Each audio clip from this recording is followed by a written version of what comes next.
एक समय की बात है, फुल्लापुर नामक गांव में एक बूढ़ी औरत शांति देवी और उसका बेटा रहता था। उसका नाम भोलू था। शांति देवी अपने बेटे की वजह से बेहद परेशान रहती थी। वो कोई काम धाम को करता नहीं था, उल्टा सारा दिन सोता ही रहता था। उसके इस बर्ताव के कारण उसकी माँ बहुत परेशान रहती थी। एक दिन की बात है, तुझे कुछ शर्म हया तो है नहीं, उल्टा खाने को मांग रहा है। घर में कुछ भी खाने। भोलू अपनी माँ की बात सुनकर अनसुनी कर देता है और कहता है, क्या माँ, तुम भी फिर शुरू हो गई सुबह सुबह? ये नहीं कि कुछ बढ़िया सा खाने को दे दे। तुझे कुछ शर्म हया तो है नहीं, उल्टा खाने को मांग रहा है। घर में कुछ भी खाने के लिए नहीं है, सब खत्म हो गया। जा कहीं जाकर कुछ काम ढूंढ, तभी खाना मिलेगा।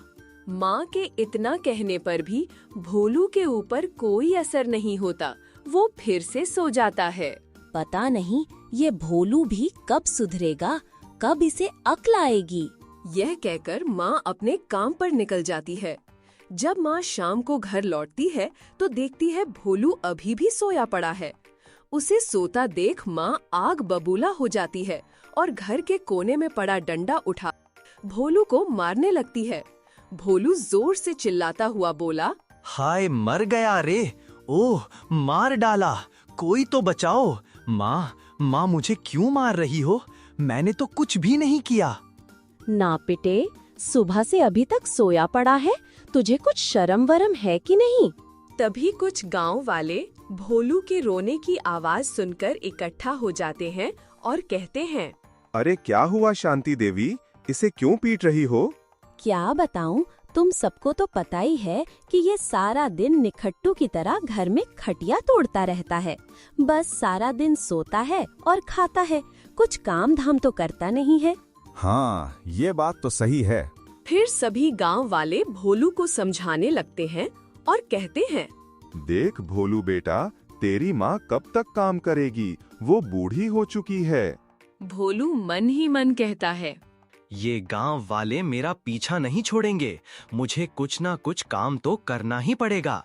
ठीक है, मैं कुछ ना कुछ काम करूंगा, पर मैं काम क्या करूं? मुझे कोई काम भी तो नहीं आता। तभी गांव का एक जमींदार मुखिया जी बोले, इसे क्या काम दे जो ये कर सके? ओए भोलू, तुम रात को मेरे खेत की रखवाली कर सकते हो? मैं तुम्हें खेत की रखवाली करने के पैसे भी दूंगा। भोलू ये सुनकर बहुत खुश होता है कि रात को रखवाली ही तो करनी है, ये कौन सा बड़ा काम है, दिन में आराम से सोऊंगा। वो खेत की रखवाली के लिए राजी हो जाता है। मुखिया जी उससे कहते हैं, पर एक दिक्कत है। दिक्कत? मैं कुछ समझा नहीं। सुना है उस खेत में किसी डायन का साया है और वो रात में खेत पर घूमती रहती है।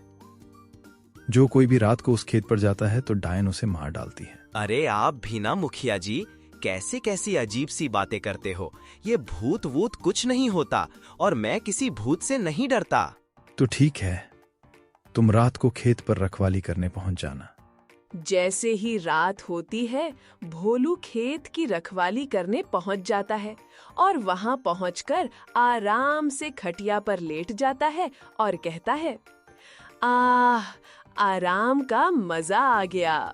रखवाली तो होती रहेगी, पहले मैं थोड़ा आराम कर लूं, फिर खेत की रखवाली कर लूंगा। अब मैं आराम से सोऊंगा। तभी उसे वहां पर किसी औरत के रोने की आवाज आती है। इतनी रात में कौन औरत रो रही है? तभी उस औरत के रोने की आवाज बंद हो जाती है और भोलू भी सो जाता है। तभी कुछ देर बाद डायन भोलू के पास बैठी होती है और उसे अपनी डरावनी आंखों से देख रही होती है। तभी भोलू की आंख खुल जाती है और वो दोबारा सो जाता है। डायन सोचती है, यह कैसा आदमी है जो मुझे देखकर सो गया और इसे मुझसे डर भी नहीं लगा। डायन भोलू को उठाने की कोशिश करती है। भोलू बड़ी मुश्किल से उठता है और जैसे ही वो डायन को देखता है तो वो डर जाता है। डायन, डायन, डायन। आवाज हाँ, मैं डायन हूँ, अब मैं तुझे खाऊंगी। मुझे खाकर तुम्हें क्या मिलेगा? मैं तुझे खाकर और भी ताकतवर बन जाऊंगी। मैं तो एक सूखा सा आदमी हूँ और मैंने कई दिनों से खाना भी नहीं खाया, तो मुझे खाकर तुम्हें ताकत कहाँ से मिलेगी? डायन को भोलू की बात सही लगती है और वो कहती है, तुम खाना क्यों नहीं खाते? तुम खाना खाओगे तभी तो मैं तुम्हें खाऊंगी। इतने दिनों बाद तो मुझे शिकार मिला है। खाना कहाँ से खाऊं? आज ही तो मैं खेत पर काम करने आया हूँ। काम करूंगा तभी तो मुझे पैसे मिलेंगे। उन पैसों से मैं खाना खाऊंगा। भोलू बड़ी चतुराई और हिम्मत दिखाकर डायन से कहता है, तुम मुझे खा लेना, लेकिन उससे पहले मुझे खेत का काम खत्म करना है, फिर तुम मुझे खा सकती हो। ठीक है, तुम खेत का काम खत्म कर लो, फिर मैं तुझे खाऊंगी। भोलू डरते डरते खेत में काम करने लग जाता है। साथ में उसे उस डायन से भी डर लग रहा था कि कहीं वो उसे खा न जाए। ऐसा करते करते सुबह हो जाती है और डायन भी चली जाती है, क्योंकि डायन रात को आती थी और सुबह होने से पहले चली जाती थी। ये देख भोलू की जान में जान आती है और वो अपने घर चला जाता है। घर पहुंचकर वो चिल्लाया, माँ, माँ। क्या हुआ? क्यों चिल्ला रहा है? कोई भूत देख लिया क्या? माँ, भूत नहीं, डायन देखी है, डायन। पागल वागल हो गया है क्या? अभी तो एक ही रात काम किया है, थक गया बस। माँ, मैं सही कह रही हूँ, काम तो तुझे करना ही पड़ेगा। भोलू बेचारा माँ को कहता ही रह जाता है, पर शांति देवी उसकी बातों का यकीन नहीं करती। भोलू को भूख भी लगी थी। वो कहता है, माँ, बहुत जोरों की भूख लगी है, खाना ला दो। उसकी माँ खाना लेकर आती है। भोलू खाना देखकर खुश हो जाता है, पर तभी उसे डायन की बात याद आ जाती है और वो खाना छोड़ देता है। भोलू, खाना क्यों छोड़ दिया? खाना अच्छा नहीं बना क्या? नहीं माँ, ऐसी बात नहीं है। खाना तो अच्छा बना है, पर मन नहीं है।